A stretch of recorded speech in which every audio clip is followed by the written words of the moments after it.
what's happening? It's Thursday, it's 7:34. It's time for the 7:34 from WCCO. I'm Jason DeRusha. Nice to see you today. Nice to have you with us here on Facebook or YouTube or Twitter or wherever it is that you're watching us. Let's get you up to date on the weather. If you go outside today, if you go outside right now, it's probably got some wet sidewalks, wet roads out there. We had some rain overnight.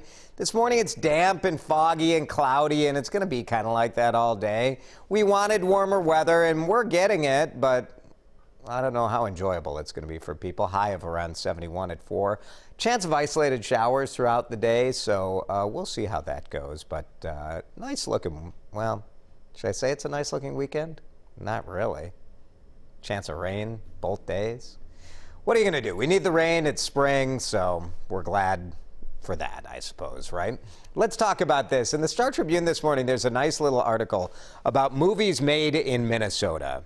And so I wanted to ask you guys, what is your favorite Minnesota movie besides Purple Rain? Like everybody's like, Purple Rain, Prince, he's the best. We know. We get it. It doesn't count. It's the best. It's like Oprah when she said, I'm not competing for Emmy Awards anymore. You're retired. Chris Hewitt writing that, we don't get a ton of movies here in Minnesota, but the ones that shoot here are often good. Why is that? Because we think everything connected to Minnesota is good. Some fun anecdotes in this story about Jingle All the Way, for example. They had to bring in fake snow. Fargo, they shot here because of the snow, and they had to keep moving north because the winter of 1995 was too mild. So some candidates for you. We got Fargo. How about Kamiko the Treasure Hunter? How about A Simple Plan or Sweetland? What about Sweetland? Drop Dead Gorgeous? Oh, that one's so good. Our producer, Chris, that's his aces. #1 there. Let us know on the Facebook page. We'll read through some of your great Minnesota movies. Maybe it's one of the grumpier movies, so let us know. Just in, breaking news this morning, another 3 million Americans filed for unemployment last week, so your total now, more than 36 million Americans on unemployment since the pandemic started. In Minnesota, Governor Tim Walz is moving the state closer to reopening. His stay-at-home order will expire on Monday, and, he's been talking about the dials, moving the dials. He's ticking them over a little bit more. Monday, stay-at-home order, which this is where we've been, is gone. Now it's a stay safe order. The governor says this turns the dial. So we're going from curbside pickups to single shops being open. He said malls can be open too, which is kind of interesting. And we can have small family gatherings. Here are the details of what's allowed starting Monday. Groups less than 10 can gather.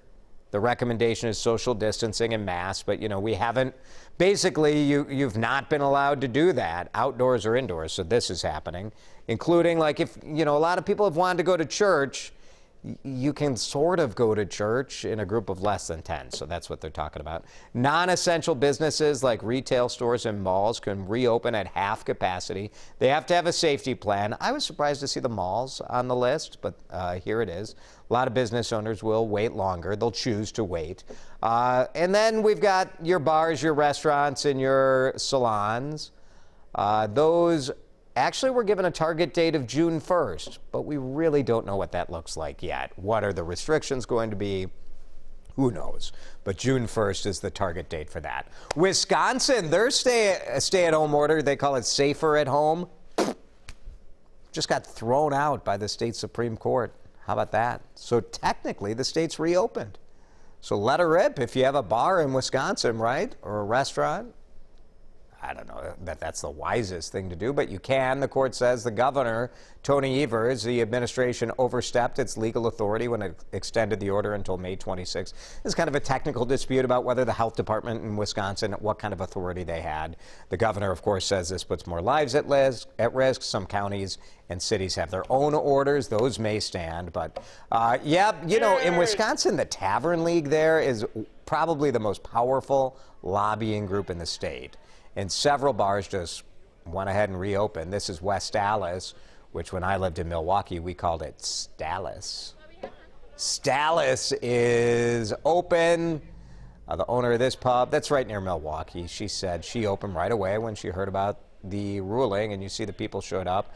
They're recommending people, they say they're going to enforce social distancing, but looking at this video, I mean, you've got couples sitting together, they're pretty far apart, I guess. limiting capacity to a third of the bar. Experts say Minnesota's COVID-19 peak is going to come a little faster because fewer people have been social distancing and haven't been doing it as effectively as they had predicted. U of M researchers guessed that contact was going to go down 80% during the stay-at-home order, but it only dropped by about 60. So the newest modeling suggests the peak will happen on June 29th. Extending the stay-at-home order through the end of May would have saved another 800 lives. According to the modeling, Minnesota Department of Health says better testing can lower that 800 number. So here's where we stand this morning. Another 24 people reported dead from the virus in Minnesota. That brings the total to 638, nearly 13,000 positive tests so far. More than half of those people have recovered. Wisconsin, 11,000 cases, 421 have died. Maybe you've been using delivery apps to order food from your favorite restaurant. What you may not know is how much those apps are charging customers. Some cities around the country are putting caps on those fees. We're talking about Grubhub, Bite Squad, DoorDash. You know, they negotiate deals with the restaurants, but those fees can often be 30%, kind of a commission that gets charged to the restaurant. We told customers about the fees outside Red Cow in downtown Minneapolis, and many of them were surprised. It does create a hesitation to continue to use those apps. At the same time, the apps have a benefit. They have a place. They need to strike the right balance and support the restaurants, which is where I really care about. Well, Minneapolis and St. Paul, we reached out. They said, no, we are not going to cap those fees. We're not looking at it. At Red Cow, like every restaurant, they say it's kind of a mixed bag. They understand that delivery might be a customer's only option. They might be getting more business because, you know, business they wouldn't have normally gotten. But if you were going to go there anyway, if you can order through the restaurant directly, it's a better way to go. Curbside pickup. We have this huge map all over Minnesota, all these places offering curbside pickup. Most are offering delivery as well. You can find that map at WCCO.com/curbside. What about theaters and museums? They've been forced to close their doors. We know they've been hit hard. Let's check the arts impact for you. Theater La Ti Da in Northeast Minneapolis. They're skipping a 2021 season. No lineup being announced. Guthrie Theater saying we're closed until March of next year. How about that? Ordway laid off 400 employees. CEO of Hennepin Theater Trust says if you want to support the local arts, the best thing you can do right now is make a contribution. St. Paul Saints, they have big plans for next week's, well, it would have been opening day, but they're calling it Nopening Day. It's pretty good. The Saints, man, who's better? They are the best. Next Tuesday, drive by CHS Field. They're going to give you an opening day T-shirt through curbside pickup. They're only doing 500 of these, 2 per car. Starts at 5:30, goes till 7:30 in the evening. And then on their Twitter and Facebook feeds, you can watch the first game held in the beautiful CHS Field from 2015. They'll be giving away prizes, and they'll have a fireworks show after the game. All right, let's talk Minnesota movies. Our digital expert, the chief of digital, the big cheese, Eric is here today. Also a film fan. You are a big film fan. If you had to pick your #1 Minnesota film, Purple Rain, not allowed.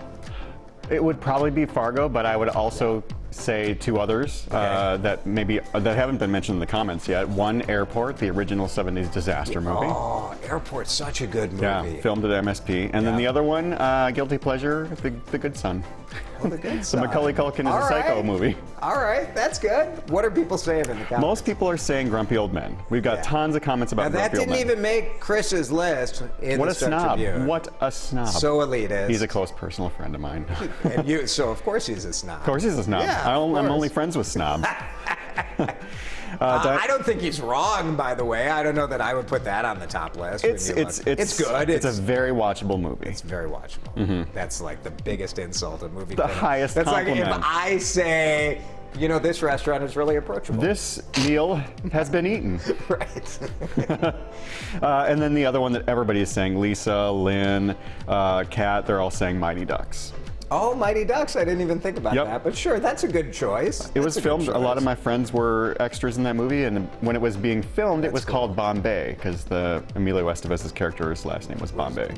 Gordon Bombay, is that right? It's been a while since I've seen it. Also, Untamed Heart, kind of forgot Untamed about that Heart. one. I remember the poster for that. in Years Rapidos. ago, I was shooting a story here. This was back when we had a special projects unit, and they would give us, like, go take 2 days to do something stupid. 2 weeks. And yes, they gave me 2 days. They gave the big shots 2 weeks. We were doing a story on Minnesota movies, and the concept was to shoot the stand-up where I would be on camera telling the history of the movie in the exact same place and style as one of the scenes from the movie. It was very high concept. The station gave me 2 days to drive up to like the North Shore and do a stand-up. Did you And have to know create? what? Story never made it. Never went on the It air. never went on the air. The photographer I was working with was fired. That was not nominated for Best Picture. That is my story for you today. That someone make that into a movie. That's it. 7:34. We're done. And I'm probably in trouble for revealing too much there. We'll see you here tomorrow.